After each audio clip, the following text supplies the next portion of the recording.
नमस्कार, वंदे मातरम। दोस्तों, स्वागत है आप सबका सैनिक पाठशाला में। आप सबको पता है दोस्तों कि अगस्त 2024 महीने में भारत सरकार ने एनपीएस की जगह पर यूपीएस को मान्यता दी थी। जी हाँ, भारत सरकार ने यह अनाउंस किया था कि अब एनपीएस के साथ साथ ही यूपीएस का भी ऑप्शन भारत सरकार केंद्र के कर्मचारियों और पेंशनर्स के लिए लागू करने जा रही है। तो दोस्तों, अब यूपीएस यानी कि यूनिफाइड पेंशन स्कीम का गैजेट नोटिफिकेशन जारी कर दिया गया है। आज 25 जनवरी 2025 है और आज ही भारत सरकार ने यूपीएस का गैजेट नोटिफिकेशन जारी कर दिया है। आगे गैजेट में क्या है, किन किन प्रावधानों को रखा गया है, यूपीएस में क्या क्या चीजें लागू होंगी, क्या क्या नहीं लागू होंगी, वो पूरे डिस्क्रिप्शन आगे मैं आपको इस वीडियो में बताऊंगा। दोस्तों, हो सकता है वीडियो थोड़ा सा लंबा हो, लेकिन आप सबको यूपीएस के बारे में, पूरा गैजेट के बारे में जानना जरूरी है। एक एक पॉइंट हम समझेंगे कि आखिर गैजेट में सरकार ने यूपीएस को किस तरीके से लागू करने के प्रावधान रखे हैं।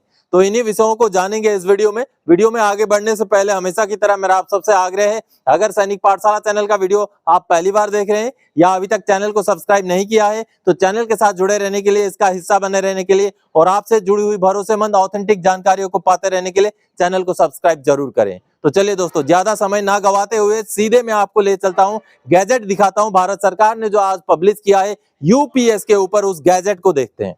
दोस्तों, भारत सरकार का ये गैजेट नोटिफिकेशन आप देख पा रहे हैं, भारत का राजपत्र, और यूपीएस को लागू करते हुए इस गैजेट को पब्लिश किया गया है, जिसका पब्लिकेशन का डेट 25 जनवरी 2025 है। यहाँ पर देखिए, आज ही पब्लिश किया गया है, कल के डेट का ये गैजेट है। तो दोस्तों, यूपीएस का ये गैजेट है जिसमें पूरे प्रावधान दिए गए हैं। यहाँ पर आप देखिए, एकीकृत पेंशन योजना, पूरा हिंदी में है, आगे अंग्रेजी में भी है। मैं अंग्रेजी वाला पोर्शन आपको समझाऊंगा जो समझने में थोड़ा आसान होगा। हिंदी में कुछ वर्ड्स इसी तरीके के होते हैं जो सबको समझ में नहीं आएंगे। तो यहाँ पर पूरे प्रावधान देखिए आप, साथ ही साथ कुछ कैलकुलेशन भी आपको नीचे देखने को मिलेंगे। पूरे कैलकुलेशन समझाए गए हैं कि किस तरीके से लमसम अमाउंट वगैरह कैलकुलेट होगा, और वहां जाकर के समझते हैं कि आखिर इस गैजेट में क्या क्या प्रावधान लागू करते हुए भारत सरकार ने कब से इस गैजेट को इफेक्टिव किया है, यानी कि कब से अब यूपीएस लागू हो जाएगा। पूरी चीजें आज के इस गैजेट में आपको समझने को मिलेंगी दोस्तों। तो चलिए अब हम अंग्रेजी वाला पोर्शन में ये देखिए पहुंच गए हैं। आप यहां पर जैसे देख पा रहे हैं, सबसे पहले तो मिनिस्ट्री ऑफ फाइनेंस नोटिफिकेशन 24 जनवरी 2025 का ये नोटिफिकेशन है, लेकिन पब्लिश आज किया गया है 25 जनवरी को। तो देखिए, यूनिफाइड पेंशन स्कीम को लेकर के, the unified pension scheme shall be applicable to such central government employees who are covered under national pension system and who choose the option under national pension system. It will have the following features, यानी कि जो NPS में है वो अब UPS जो है select कर सकते हैं, चूज कर सकते हैं, जिसमें नीचे दिए गए प्रावधान होंगे। एलिजिबिलिटी अंडर द स्कीम, कौन कौन एलिजिबल होंगे इसमें? सबसे पहले, in case of an employee superannuating after qualifying service of 10 years from the date of superannuation, यानी कि दोस्तों 10 साल का सर्विस होना जरूरी है।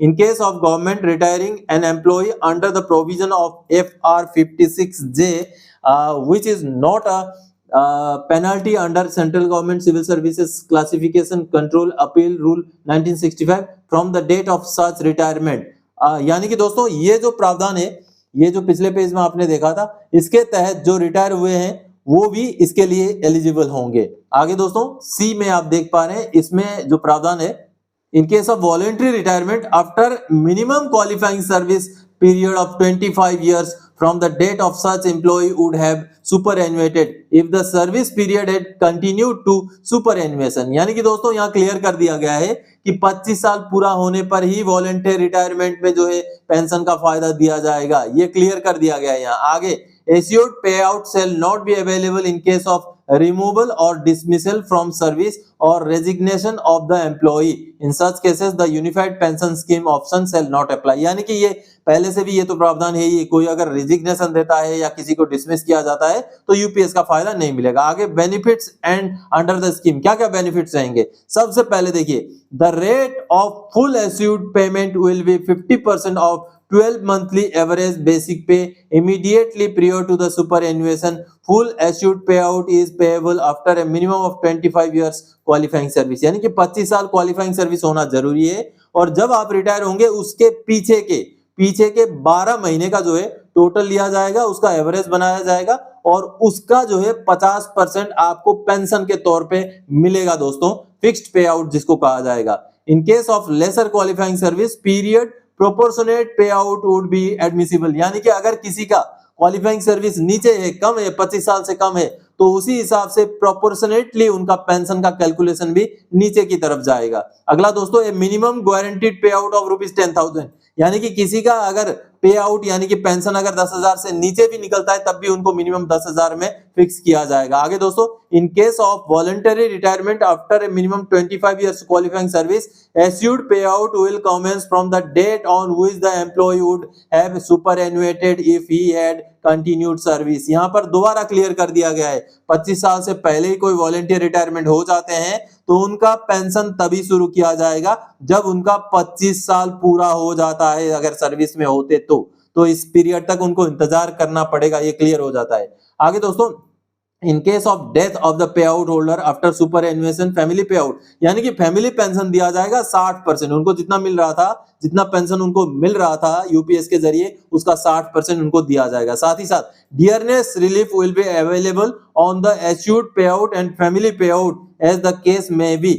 The dearness relief will be worked out in the same manner as dearness allowance applicable to serving employees। यानी कि दोस्तों डियरनेस रिलीफ भी दिया जाएगा, जैसे केंद्र सरकार के अभी जो पेंशनर हैं उनको जिस तरीके से डियरनेस रिलीफ दिया जाता है उसी हिसाब से यूपीएस के पेंशनर को भी डियरनेस रिलीफ दिया जाएगा। और डियरनेस रिलीफ का कैलकुलेशन करने का जो फॉर्मूला है वही रहेगा जो डियरनेस अलाउंस या डियरनेस रिलीफ आज के डेट में होता है, उसी हिसाब से रहेगा। आगे दोस्तों, lump sum payment will be allowed on superannuation at the rate 10% of monthly emoluments, basic pay plus dearness allowance for every completed 6 month of qualifying service। आगे इसका कैलकुलेशन है 10% आपका हर क्वालिफाइंग सर्विस के हिसाब से, यहाँ आपको एक लमसम अमाउंट भी मिलेगा रिटायरमेंट के टाइम में। The corpus under the unified pension scheme option will comprise the 2 funds, यानी कि दोस्तों कॉर्पस यानी कि आपको आपका कंट्रीब्यूशन देना पड़ेगा, और कंट्रीब्यूशन किस तरीके से रहेगा ये यहाँ पर समझाया गया है। यहां पर देखिए, an individual corpus with employee contribution and matching central government contribution, a pool corpus with additional central government contribution, यानी कि दोस्तों क्या क्या रहेगा, जो एम्प्लॉय है उनका 10% प्लस डियरनेस अलाउंस जमा रहेगा, साथ ही साथ उतना ही सरकार द्वारा भी दिया जाएगा 10% और dearness allowance, both will be credited to each employee's individual corpus। आगे दोस्तों, central government shall provide an additional contribution of an estimated 8.5%, यानी कि दोस्तों इसके अलावा भी सेंट्रल गवर्नमेंट की तरफ से 8.5% का अलग से कॉर्पस जो है आपका कंट्रीब्यूशन में ऐड किया जाएगा। The employee can exercise investment choices for the individual corpus alone, यानी कि जो इंडिविजुअल वाला, ये जो इंडिविजुअल वाला कॉर्पस है इसके लिए इंडिविजुअल अपने तरीके का इन्वेस्टमेंट चूज कर सकता है, लेकिन सरकार वाले के लिए सरकार डिसाइड करेगी, सरकार की तरफ से जो दिया जाएगा उसके लिए इन्वेस्टमेंट सरकार डिसाइड करेगी। आगे, the investment decision for the pool corpus built through the additional central government contribution will solely rest with the government, यानी कि बचा हुआ जो भी ये कॉर्पस होगा उसका इन्वेस्टमेंट का सरकार के ऊपर ही पूरा डिपेंड करेगा। In respect of employees who have retired before the date of operation of the unified pension scheme and who opt for unified pension scheme, pension fund regulatory and, यानी कि उनको भी ये लागू किया जाएगा, जो यानी कि अभी जो अप्रैल 2025 से इसको लागू होना है, उससे पहले जो एनपीएस में रिटायर हुए हैं उनके लिए भी ये जो है यूपीएस लागू किया जाएगा। The existing central government employees under national pension scheme of the on the effective date of the operationalization of the unified pension scheme option, as well as the future employees of central government choose the either take the unified pension scheme option under the national pension system or continues with the national pension system without the unified pension scheme option। In case an employee choose the unified pension scheme option, all its stipulations contribution shall be deemed to, अगले page में have been opted for as such option once exercise shall be final, यानी कि आप NPS से UPS जाने का जो कार्रवाई है वो एक ही बार कर सकते हैं, वही आपका फाइनल रहेगा। इस तरीके के यहाँ से पे समझाया गया है। अगला 4 नंबर पॉइंट में देखिए, once an employee covered under NPS who is in service on the effective date of the operationalization of the unified pension scheme option exercise, ये वही बताया गया कि एक बार आप ऑप्शन ले सकते हैं, यूपीएस को चूज कर सकते हैं।